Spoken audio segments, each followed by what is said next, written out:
An older woman was sipping on a glass of wine on the patio with her husband, and she says, "I love you so much. I don't know how I could ever live without you." Her husband then asks, "Is that you talking or the wine talking?" She replies, "It's me talking to the wine." With a show of hands, how many of you are married? How many of you are happy married?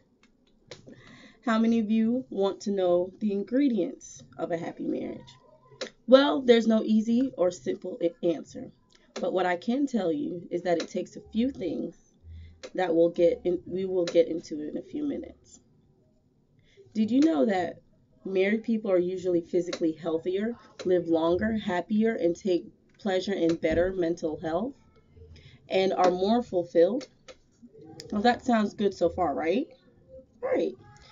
My name is Shawnette Moulton, and I'm going to help you obtain the ingredients to a happy marriage. It is safe to say that skills in which I have obtained on the subject come from lifelong experience and interviews. All right, let's get started. Think back. What made you fall in love? Look at the men in the room. Most of them are like, or I don't know. Wait, I got it now. While women, it was almost instantaneous that you were reliving the moment, that special moment when you fell in love. Yes, women do tend to be more sentimental than men. So many times we as humans forget as to why we do something. But should that be applied to marriage as well? No. Each day as we look at our spouses, we should remember why we fell in love and what made them so special and different from everyone else. Why you chose to say your vows to that person as well. Okay, once once there was a time in their marriage where Richard Raytels did something really stupid. Katie Raytels chewed him out for it. I mean, like completely. I mean, she really let him have it. He apologized and they made up. However, from time to time, Katie would mention what he had done. "Honey," Richard finally said one day, "why do you keep bringing that up? I thought your policy was to forgive and forget." "It is," said Katie. "I just don't want you to forget that I have forgiven you and forgotten." So many of us have Richard moments. So some of us more than others. And we turn to our spouses for forgiveness.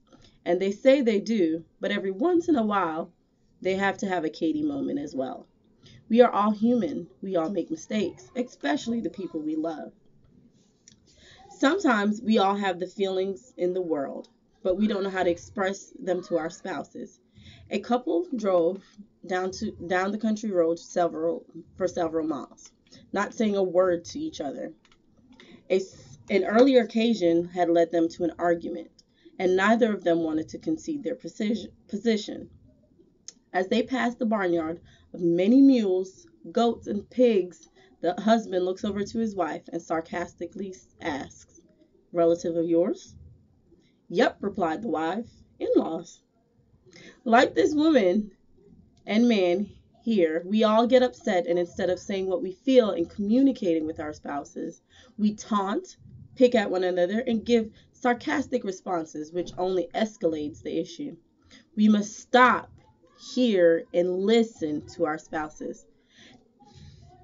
Now, since you are already married, you have a higher chance of living longer, healthier lives with the person you love by remembering why you fell in love, communicating, and forgiving. A happy marriage is a selfless journey in which the happiness of another is essential to your own. Thank you and good night.